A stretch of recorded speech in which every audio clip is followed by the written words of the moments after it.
Hey everybody, welcome to another episode of the Pondcast. My name is Justin Skaggs. This is being presented by WebbsOnline. And speaking of WebbsOnline, we have Joe, the Pond Tech, the lead Pond Tech from WebbsOnline on the podcast today. Let's see what he has to say to our customers.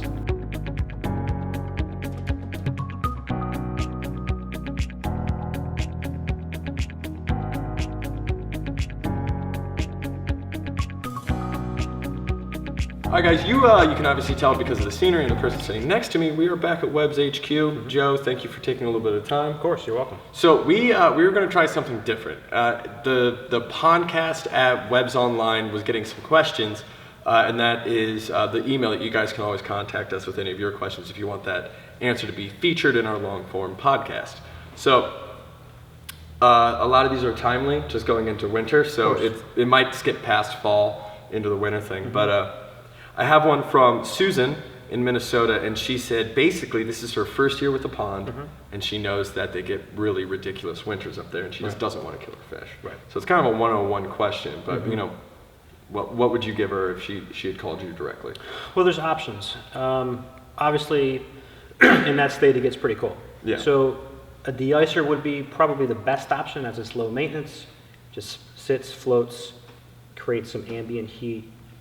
Basically just keeps a hole in the ice to allow for oxygen down and other toxic gases out. You have aeration, which you could use, just a small air pump or large air pump depending on square footage. So where would she want to put these pieces of equipment, especially the aeration? Diffused aeration, late spring, summer, you want it in the bottom, obviously, of the pond. The winter, it's a little different. You want to actually keep those separate temperature zones. So you want to keep it closer towards the surface, foot and a half. What do you mean by keeping the separate temperature zones? Well, fish pretty much go into a state of dormancy. It's called torpor, where they need to maintain just a solid temperature. You don't want to disrupt the entire temperature zone in the pond. So obviously in the very bottom, it's going to be a little bit warmer than the surface. So you don't want to disrupt that thermocline. All right, we'll get into thermocline, I think, on another thing, because that's like the weight of water actually moves it, which we have a video on. You guys can check out if you guys are curious about any of that. You can go to the Webbs Water Gardens YouTube page, and we'll put a link down below to the thermocline video.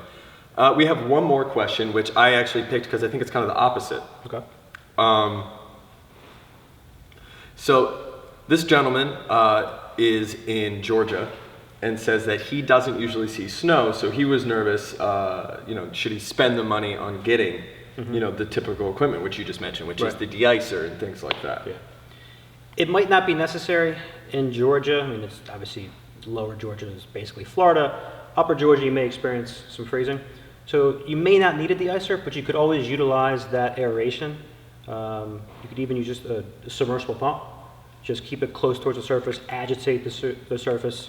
So de-icer may not be really needed in that location.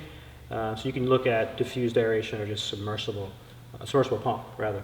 Yeah, and something I wanted to add is, like, if you do have this just freak of nature weather, you can always go old school and just get a big pot of boiling water and just make sure there's that open space. So, there's no sense in running it and wasting both, resources and money with the electricity. You could always just keep a hole open if that comes up. And going back to that boiling pot, a good tip is to tie a string to that handle, because you don't want that pot to burn a hole through the ice or melt a hole through the ice, and then sink in that hole, and then it's in the bottom of your pond all winter. So keep the string there so you can actually bring it back. That sounds like somebody might have personally dropped their wife's pond into their pot into their pond. It might have happened. All right, guys, we will check back with Joe in a little bit. Stay tuned to the Pondcast, and get you back in a couple weeks. Yeah. Awesome. Thanks.